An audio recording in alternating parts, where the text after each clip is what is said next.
The Puspatuk Indian Reservation on Long Island doesn't conjure up the typical image of a reservation. It's 1 square mile. There are 3 roads, 300 people, and most of them are black. There are 3 streets, no stoplights. Really, the streets are lined with dilapidated trailers and about a dozen smoke shops. Some of them are 2 stories.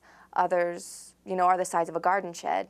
Others seem to be run out of people's homes, but when I knocked on those doors, people either said, oh, we're temporarily out of business, or what are you talking about? I don't own a smoke shop. Some were just signs on trees or light posts or dumpsters.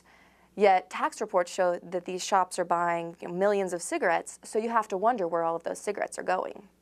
A black market in New York has existed since 1938. After 2002, the taxes rose to $3 per pack.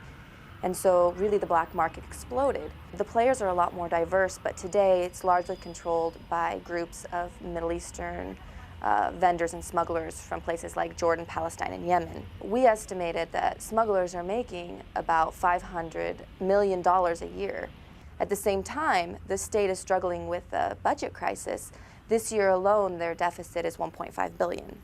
It's hard to say who's to blame. Manufacturers, smoke shops, wholesalers, they like to blame the state. And the state hasn't helped matters because they've refused to enforce the existing tax law. In New York State, there are 7 wholesalers who count for more than 90% of all cigarettes being sold to Indian reservations. They make daily deliveries to these smoke shops, sometimes more than once a day, delivering millions of cigarettes. But manufacturers at the same time, they know where their product is going. They've been keeping detailed sales data for years.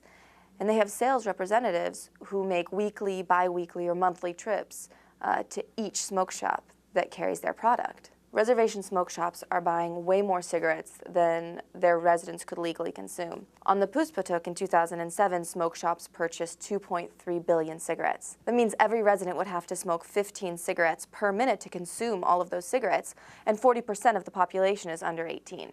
Smugglers will come from New York City in minivans. They pull out the back so that they can fit about 12,000 packs of cigarettes. They dump them all into black plastic bags, cover the whole load with a blanket in case they get caught by police. And they drive the hour and a half back to New York City, where they unload those cigarettes onto middlemen who sell them to vendors in the poorest parts of the city. We talked to one smuggler in New York City who said, cigarettes are the new crack. It's better than crack. He was coming home every night with up to $7,000. He said it's a lot safer than smuggling narcotics, too. Most people don't carry guns, and the criminal penalties are a lot less.